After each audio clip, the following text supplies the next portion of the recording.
So now 4.4, impartiality requirements, the famous impartiality. I think that during the last 13 years of our activity with 17011, we have now a better understanding of 17011's requirement about impartiality. Now impartiality is more clear for accreditation bodies because we have applied it for ourselves, we have applied it for our cabs, especially in the field of inspection and also of certification, and now so the new standard 1725 also for laboratories. So impartiality is more and more understood now by accreditation bodies. But it's very good that we have it in our written black and white in the new 17011. So if we see the new requirements in the 4.4, we see that it's obvious. So what is written there is first that accreditation body is responsible to undertake its activities in an impartial way.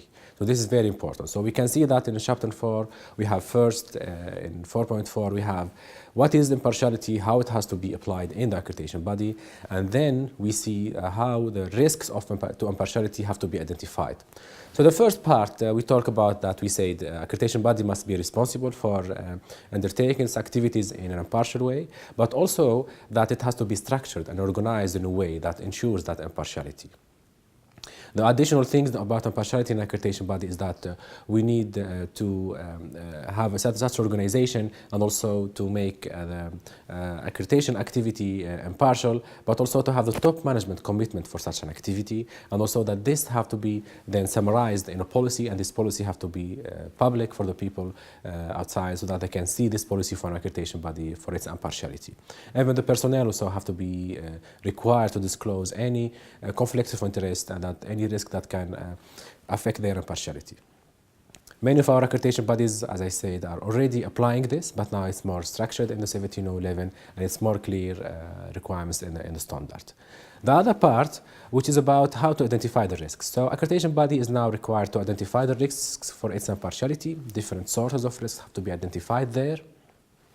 Then the accreditation body must take the actions to resolve these risks to impartiality or to eliminate them, or sometimes you cannot eliminate but only reduce or minimize these risks for your AB. So these have to be identified and then actions have to be taken, that action have to be implemented and then monitored for its efficiency and effectiveness for the accreditation risk minimization.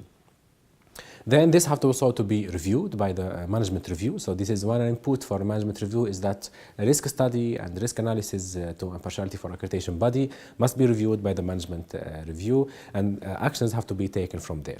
But also you don't forget that sometimes when you minimize the risk, you will still have some residual risk. So you can minimize as much as possible as you can, but in the end you will have some risks that will stay there, and that's called residual risk.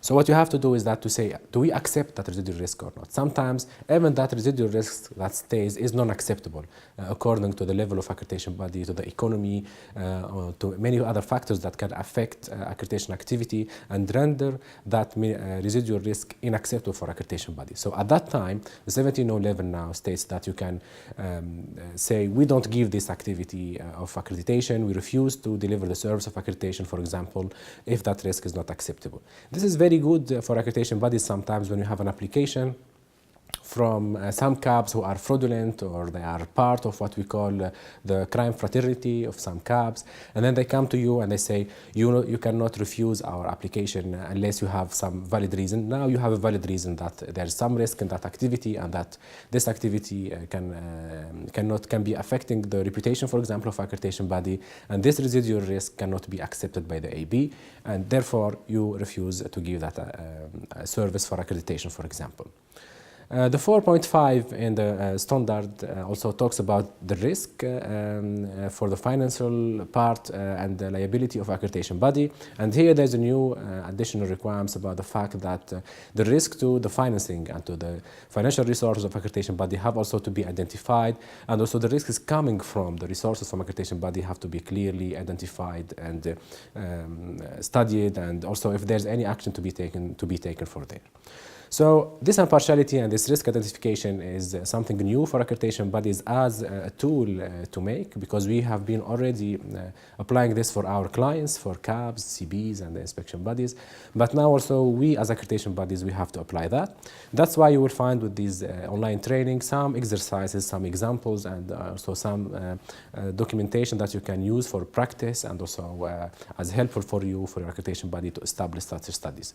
So please go and check these documents and give us your feedback about it.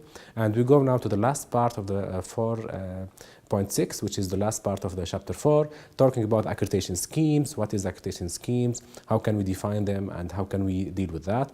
Let's go to the next part and see what is it.